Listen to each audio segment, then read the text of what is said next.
Bueno, les decía que íbamos a hablar del decreto que prepara el gobierno nacional avalando la movilización campesina con miras a la reforma agraria. Es un decreto que ha sido defendido por muchos, pero también cuestionado por muchos. Y vamos a hablar con líderes de organizaciones campesinas. Entonces voy a saludar uno por uno a cada uno de ellos para que nos dé en primera instancia su posición sobre ese decreto y sobre la polémica que ha suscitado. Don Antonio Marín, presidente de la ANUC, la Asociación Nacional de Usuarios Campesinos de Colombia. Bienvenido a Mañanas Blue. Muy buenos días, mi nombre es Nilson Antonio Marín, presidente de la Asociación Nacional de Usuarios Campesinos de Colombia. Y bueno, frente al decreto que normaliza y que de alguna manera define la movilización social como un derecho, pues para nosotros como organizaciones campesinas y en este caso para la ANUC, que siempre hemos estado en movilización social, pues consideramos que es algo que mínimamente permite que el gobierno entienda que es una obligación del Estado garantizarla, pero que además está consagrada en el artículo 33 de la Constitución Nacional. Por eso entonces consideramos que mínimamente era algo que podía hacer el gobierno nacional y que este gobierno pues lo está entendiendo de esa manera, que es un derecho y por lo tanto entonces la está avalando bajo un decreto. Muchas gracias, don Nilson Antonio. Ahora saludo a José David Ortega. Él es vocero de la Asociación Campesina del Sur de Córdoba, la ASC-SUCOR. Señor Ortega, bienvenido a Mañanas Blue. ¿Cuál es su postura sobre el decreto y la de la organización que usted representa? Hola, buenos días a todos y todas los oyentes. Bueno, yo creo que la persona, el compañero de la ANUC que me acaba de anteceder tiene muy claro el panorama. Yo creo que primero, el decreto que avala la movilización social de las organizaciones campesinas no debería estar generando polémica en Colombia, primero porque la movilización es un derecho constitucional que tienen las organizaciones de movilizarse.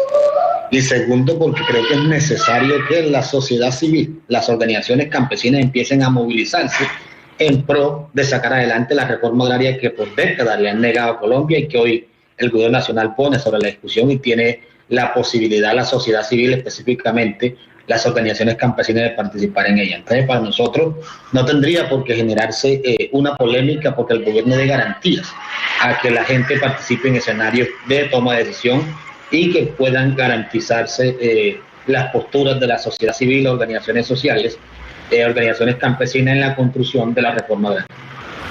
Muchas gracias. Y ahora saludo al señor Alexander Trujillo Valdés, quien es vocero de la Asociación Nacional Campesina de Unidad y Reconstrucción, la ANUC-UR. Señor Trujillo Valdés, bienvenido a Mañanas Blue. ¿Cuál es su posición sobre el decreto?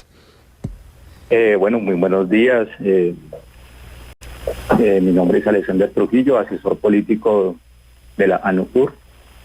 Bueno, bien lo acaban de mencionar los compañeros de las organizaciones campesinas. Creo que coincidimos en lo mismo. Creo que no es algo, para la organización no es algo novedoso, es algo que es un derecho constitucional. Sí, si miramos el artículo 2 de la Constitución deja muy claro que es el derecho a la participación de la construcción de la política pública.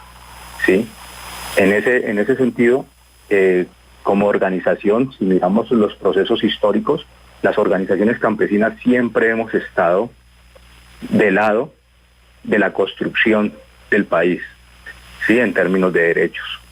En ese sentido, pues, vemos que lo que hace el gobierno es resaltar un derecho que ya existe y hacerlo efectivo, que es lo que, digamos, durante muchos años se ha negado la posibilidad de la participación del campesinado en la construcción de reforma agraria.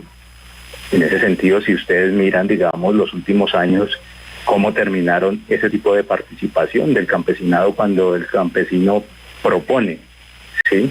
Porque eso es el campesino. El campesino es un sujeto político que siempre está a la determinación de proponer para construir las mejores opciones para el país y para la población rural. En ese sentido, lo único que nosotros recibimos durante muchos años fue la represión Recibimos solamente represión cuando nosotros solamente buscamos los espacios de participación. Y creo que el decreto lo que hace es resaltar un derecho que ya existe dentro de la Constitución, ¿sí? Entonces, en esa medida... Muchas gracias. Vamos a hacer varias rondas de preguntas con mis compañeros que tienen muchas preguntas para ustedes tres. Pero antes de eso, Sebastián, sigamos contextualizando este tema, porque obviamente era de esperarse la respuesta que nos han dado los tres líderes campesinos. Para las organizaciones campesinas, como ellos nos han explicado, pues esto es algo que garantiza un derecho que ya existe para ellos desde hace tiempo, pero que no se ha cumplido. No obstante, otras personas tienen una mirada diferente. Temen que esto dé lugar a invasiones de tierras, temen que esto complique digamos, el desarrollo de la venta de tierras por parte de grandes tenedores de la tierra, que se empieza a adelantar con el gobierno, y se advierten consecuencias que no serían deseables para el normal desarrollo de la reforma agraria. Sí, y me parece importante un poco recordar y contar con quiénes estamos hablando, tres de las organizaciones campesinas más importantes del país, porque esta discusión pues pendiente realmente nace de manera importante pues en el Frente Nacional, con quien estamos hablando, con el señor Marín, que preside la Asociación Nacional de Usuarios Campesinos de Colombia. Se funda en 1967, Claudia, en el segundo año del gobierno de Carlos Lleras Restrepo, presidente liberal, que fue, digamos, quien más intentó hacer la reforma agraria, que en el siguiente gobierno de Misael Pastrana, pues con el pacto de Chicoral, pues se ve truncada o fracasada. Es esta organización que nace en ese año y lleva 50 años pues en esa lucha. La otra organización que la preside el señor Alexander Trujillo es la ANUC-UR, que es una decisión de esta primera, porque después, pues cuando es fallida la reforma agraria, pues tienen diferentes disputas de cómo debe ser, de que se debe ser a través de otros instrumentos, y es como una decisión de la primera. Y por último, pues sabemos bien que Córdoba ha sido un foco de despojo, un foco de violencia, y también esta organización que lleva 12 años y participó en el acuerdo de paz, los invitamos. Esas son las tres personas que invitamos y que los queremos oír. Yo por eso quería ir de nuevo con usted, Alexander, y que nos diga su opinión sobre el decreto en la búsqueda, no sé si instrumentalizarlos a ustedes o de agitarlos o de que acompañen la reforma agraria, pero ¿qué opina de que la ministra salga a decir propiamente que este decreto es para articular la participación del campesinado? ¿Ustedes están de acuerdo que a través de un decreto el gobierno pues agite o saque a todos los movimientos campesinos del país para hablar de esto? Yo creo que ahí hay dos cosas para tener en cuenta. Bien sea que, digamos, una cosa es las iniciativas que pueda tener, digamos, el gobierno, ¿no? En cabeza de la ministra, pueden tener la mejor voluntad de lo que han presentado con el decreto, sí, de resaltar lo que ya hemos dicho, es un derecho constitucional que ya está. Pero aquí el llamado es a dos cosas. Si bien es un ejercicio del gobierno, pero las organizaciones campesinas tenemos una autonomía y tenemos una forma diferente a la institucional. En esa medida es aplaudible el decreto, ¿sí?, frente como una propuesta. Pero, digamos, las organizaciones haremos lo nuestro dentro del desarrollo de esta iniciativa, ¿sí? Tú lo acabas de decir, se puede ver como una instrumentalización del movimiento campesino, pero hay que entender que la organización es campesina como sujetos políticos, tenemos una autonomía y tenemos también unas posturas frente a este tipo de reglamentaciones que se dan. Está bien, solamente que ha habido, digamos, una falencia en el desarrollo de este ejercicio, y es no haber estado con las organizaciones para construir decreto, que es importante.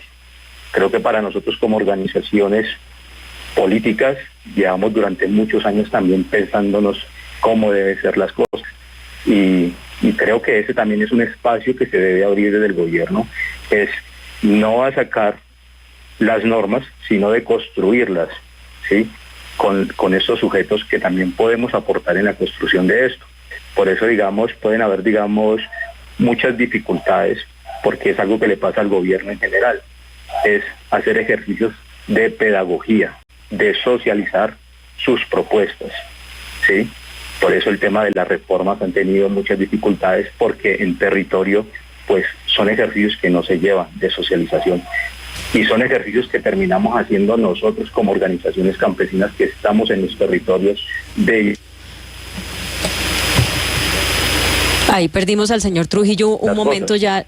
Ahí perdimos un momento su audio, señor Trujillo, pero antes de continuar con las preguntas, Ana Cristina, fíjese que yo al principio decía decreto del Ministerio de Agricultura, porque uno inmediatamente ata el hecho de que sea un decreto que permite la movilización campesina o que la facilita, porque ya está permitida, pero digamos que la facilita, la financia además, con que esas iniciativas vengan de la cartera correspondiente que es el agro, pero no es un decreto del Ministerio de Agricultura, sino un decreto del Ministerio de Justicia, pero quienes han salido a defenderlo, mejor dicho, quien ha salido a defenderlo es la ministra de Agricultura. Entonces, no sé si hay como una explicación coherente para esto que puede resultar confuso.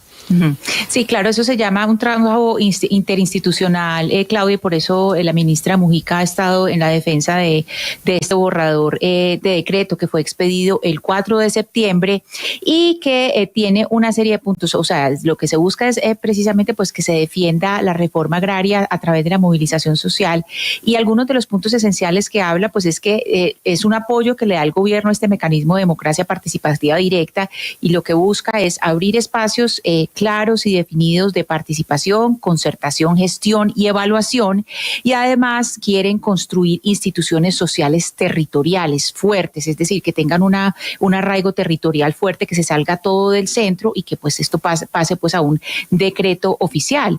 Pero entonces hay un punto muy importante, Claudia, de oyentes, y es que hasta el 19 de septiembre hay plazo para que las organizaciones campesinas hagan observaciones, es decir, ustedes tienen en las manos un decreto, pero nos pueden hacer observaciones, y precisamente eso le quería preguntar al señor Marín, nuestro invitado. Señor Marín, ustedes ya leyeron el decreto, me imagino este borrador de decreto. En primer lugar, ¿ustedes le harían observaciones a ese decreto? Y segundo, pues, ¿cómo garantizar que este decreto, pues que la movilización sea independiente del gobierno? Porque no siempre tiene que estar como ligado a las iniciativas del gobierno.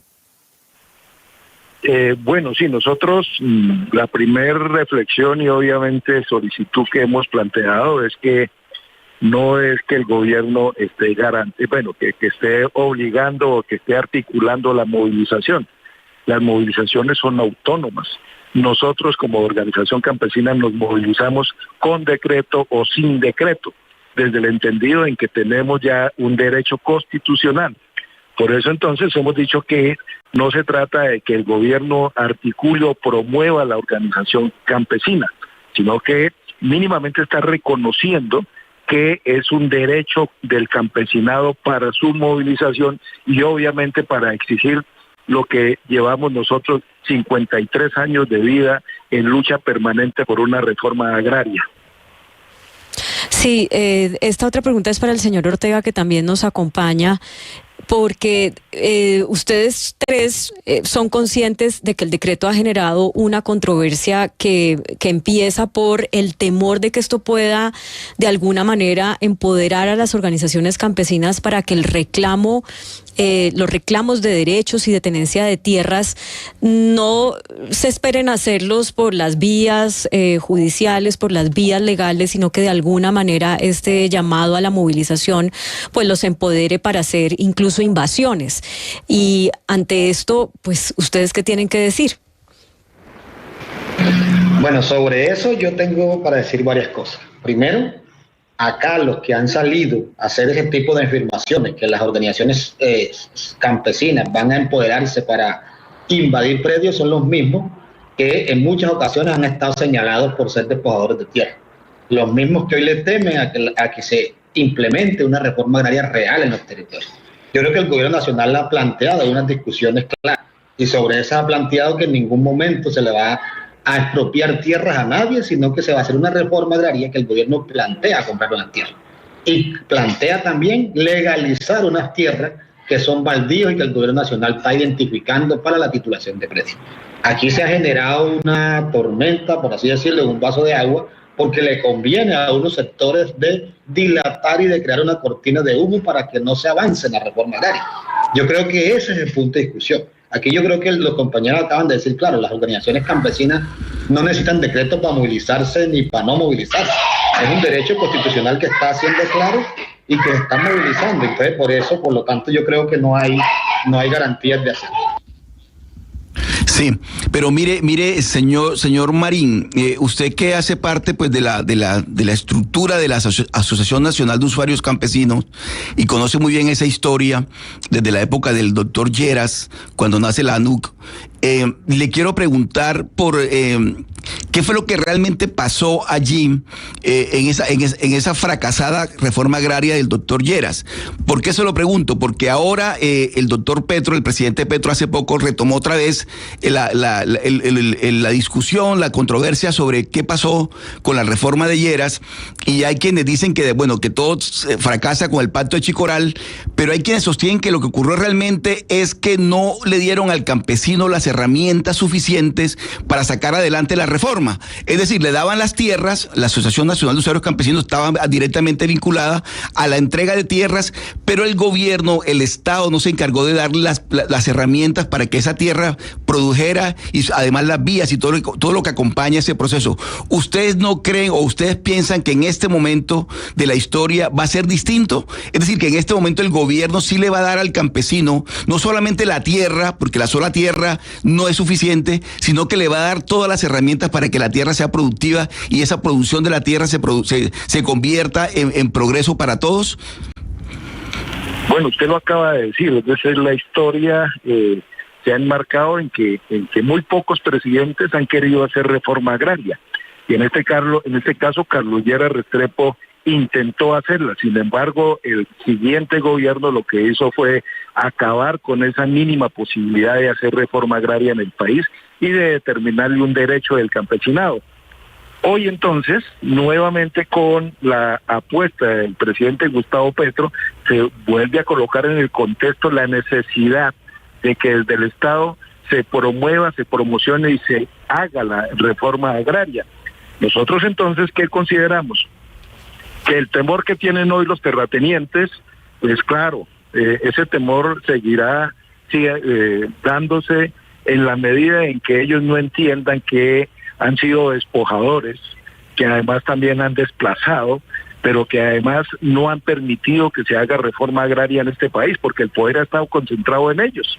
Entonces, el temor más grande en este momento de los terratenientes es que, primero, no tienen el poder, segundo, siguen ostentando la tierra productiva de este país, la tienen ellos, sin producirla.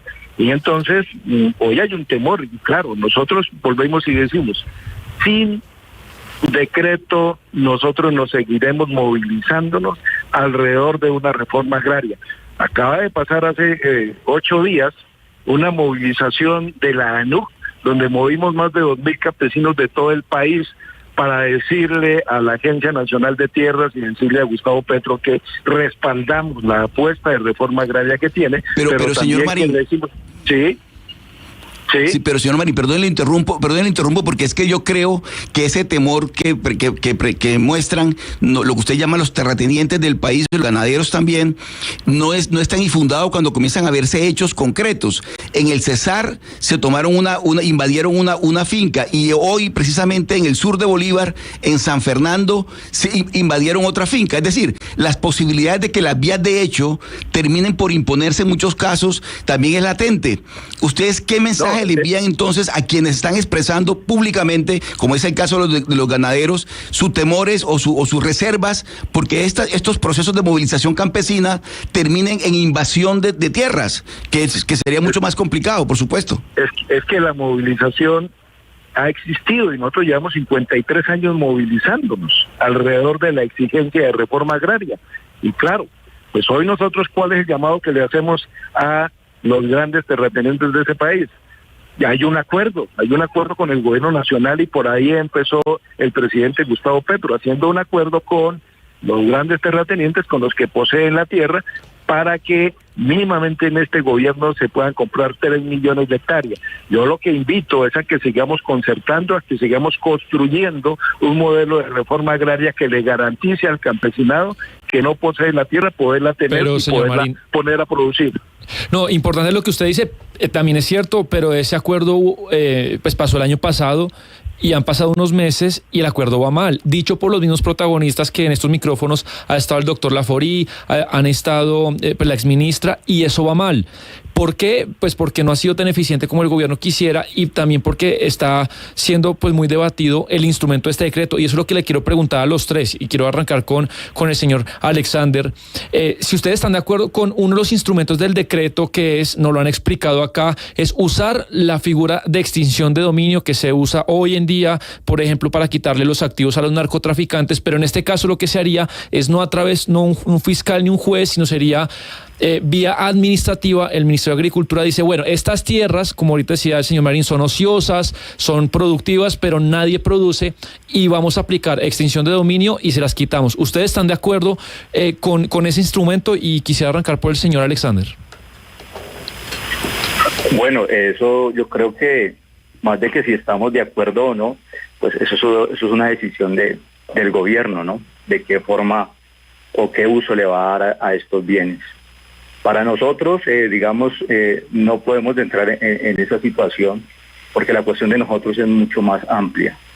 Nosotros como organizaciones necesitamos que se nos resuelva dos cosas puntuales.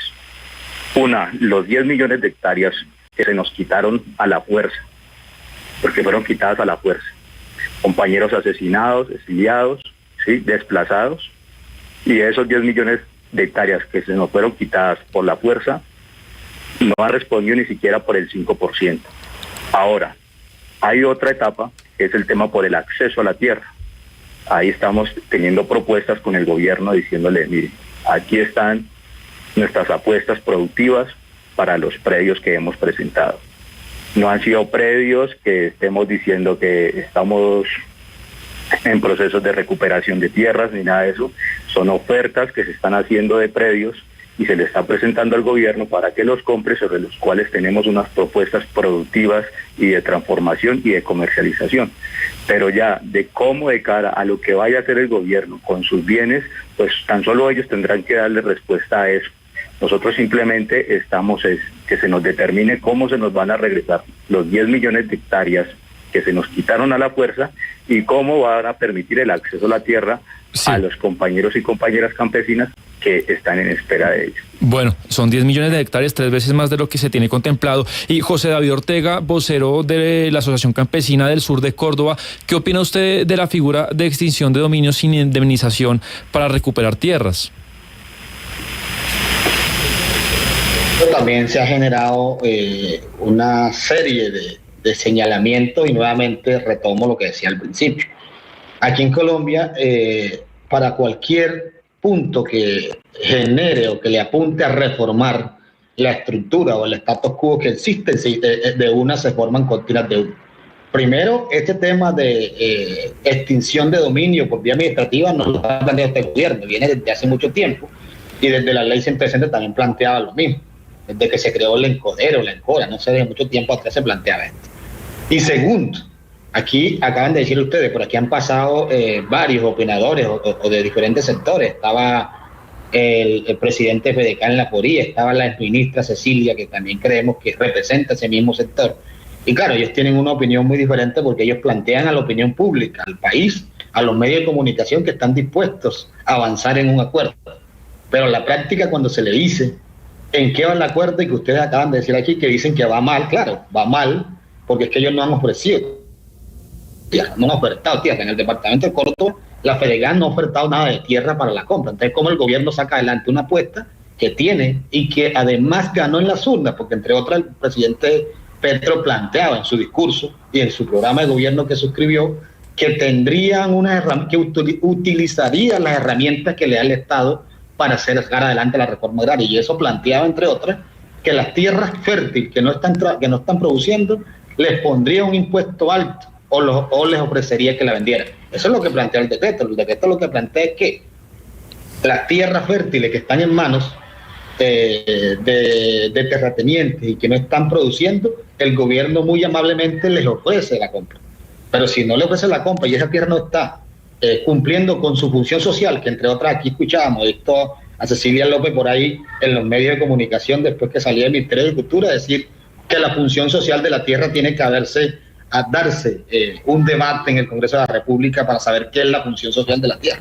Claro. O sea, volvemos hasta discutir qué es la función social de la tierra. La función social de la tierra es ponerla a producir, claramente, no hay discusión. Y es que entonces aquí están generando un panorama para decir que hay que irse al Congreso porque sabe que las mayorías del Congreso no van a aprobar ningún tipo de función porque el plan de desarrollo lo estaban torpedeando, entre otras decretos. Yo sí creo que aquí hay que poner reglas claras a ver cómo se avanza con la consecución de esos 3 millones de hectáreas que el gobierno nacional le ha planteado, porque si no, no es posible porque los sectores acaparadores de tierra que hoy las tienen no la van a aprobar. Y es que, señor, no, es interesante lo que usted nos cuenta, y Antonio Marín, pues que está oyendo a su compañero Ortega, dice, acá en Córdoba hay muy buenas tierras, pero no se ofertan, los dueños no la ofertan. ¿Cuál sería entonces el instrumento para tenerlas? ¿El de la extinción de dominio o cuál sería el instrumento que ustedes proponen para eso? Bueno, nosotros consideramos que el gobierno tiene los instrumentos, tiene las herramientas, pero también el gobierno estaba arrancando por hacer una concertación y nosotros lo que incitamos a los dueños de la tierra de este país es a que generemos un proceso de confianza, que generemos un proceso de negociación articulado con las organizaciones campesinas y el gobierno para que se puedan ofertar predios que a los campesinos muy seguramente han ofertado, pero no las que hoy el campesinado necesita. Señor, es que yo les quisiera hacer a los tres, reiterarles una pregunta que hice hace un rato, y es el hecho de que este decreto dice que hasta el 19 de septiembre se pueden hacer observaciones al mismo. Quisiera empezar por el señor Marín, pero también se lo quisiera preguntar al señor Ortega y al señor Trujillo. ¿Ustedes tienen observaciones a este decreto? Empecemos con el señor Marín. Sí, claro, nosotros estamos de acuerdo con el decreto, pero también hemos dicho que no. La solicitud nuestra es que no es el Estado el que promueve la movilización social. La movilización social la promovemos los campesinos autónomamente y la promovemos al derecho de que hoy ya somos reconocidos como sujetos especial de protección, pero también porque hay una deuda histórica con los campesinos. Sí, el señor, quisiera hacerle la misma pregunta al señor Ortega. ¿Ustedes van a hacer observaciones a este decreto, señor Ortega? Bueno, nosotros primero decir que todo decreto que vaya en pro de garantizar, de dar garantías a la movilización, estaremos de acuerdo.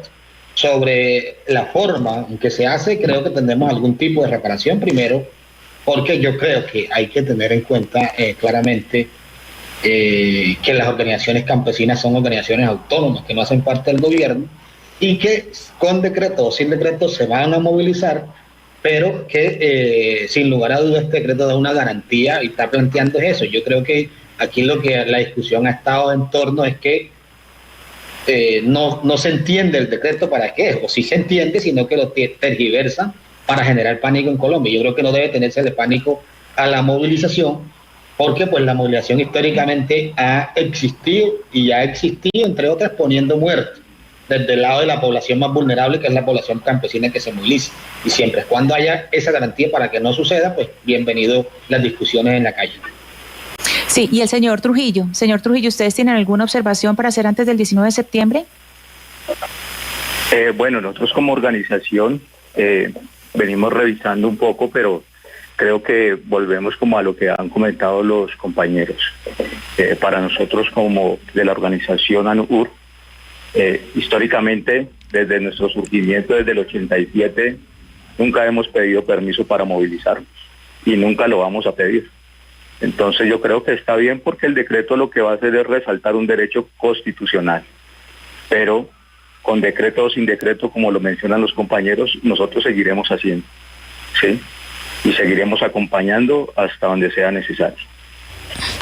Hugo Mario, En el Valle del Cauca y en el Cauca, donde a comienzo de este gobierno se incrementó una tensión que venía desde hace tiempo entre los trabajadores de los ingenios azucareros y indígenas por las tierras, y ha habido invasiones de haciendas de caña, pues estos dos decretos, pero específicamente el decreto del que estamos hablando, pues ha dado también lugar a que mucha gente se pregunte si esto va a hacer que se escale más ese conflicto o cuál va a ser la consecuencia que va a tener.